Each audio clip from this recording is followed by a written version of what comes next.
G'day, how's it going? It's your mate, Failbait, coming at you with a Legends 101 video, this one about maximizing the value of your cards. So in a game that revolves around limited resources, getting maximum value out of your cards is vital. What I mean by this is how to get the best use out of your cards in that turn. To do this, we'll be looking at how to get the best value through card effects, and how sometimes in order to get maximum value in the mid to late game, you have to sacrifice early game tempo. To do this, we're going to use footage from the Go for February monthly semifinals between Dogmeat and Koveras, and the reason why I choose this video is because Koveras gives us a perfect example over turns 2 and 3 how sacrificing early game tempo can help you get maximum value in the mid to late game. So in his hand, we can see he has the 2-cost Ward Crafter, which can give itself Ward.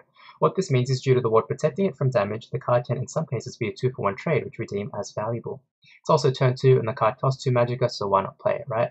However, Koveras opts to pass and not play the card, sacrificing that early game tempo and the potential 2-for-1 trade. But to gather the full understanding of this choice, we need to examine the cards in his hand. Koveras has 2 key combo pieces for his deck, Gardener of Swords, which is the 3-cost card, and Master of Arms, which is the 6-cost card. Both of these cards' effects interact with items, so to get the most value out of these resources is to make sure to combo them with items on the same turn. So, for his Gardener of Swords to receive maximum value, you need 3 things. A minion on board, which he now has with the Wardcrafter on turn 3, an item in hand, and the required Magicka to play both the item and the Gardener. And as we can see, he does have the ring, which means next turn he will have enough. So, by playing the Wardcrafter on 3, it's protected with its ward, and it's protected in the Shadow Lane, and now he's able to use the ring, play his Gardener, and play the item, ultimately getting the ball rolling for the combos in his deck. He also gets to draw a card, giving him further hand advantage.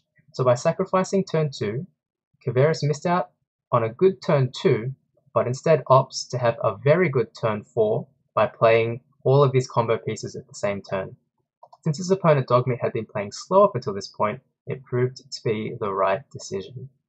While he does lose the Gardener there, unfortunately, he does have a few more options here. Speaking of the Master of Arms, and getting maximum value out of that. So he very easily could have just played the ring again and played the Master of Arms to win the board.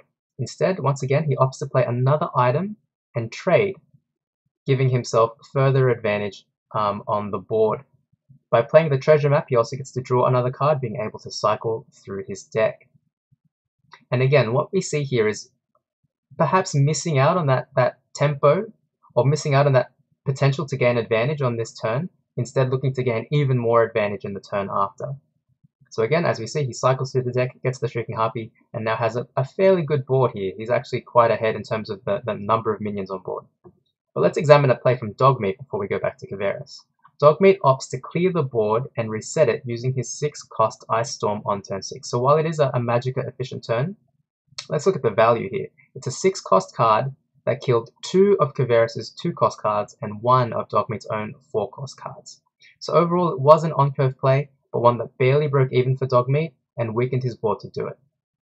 Now, with an empty board and 6 Magicka, Koveras is free to do what he wants, and he opts for the maximum value play of playing Master of Arms on curve, being given 2 item buffs, making it a 5/8 that also drew him 2 cards because of Plate's Draw 1 effect and Treasure Map's Draw 1 effect.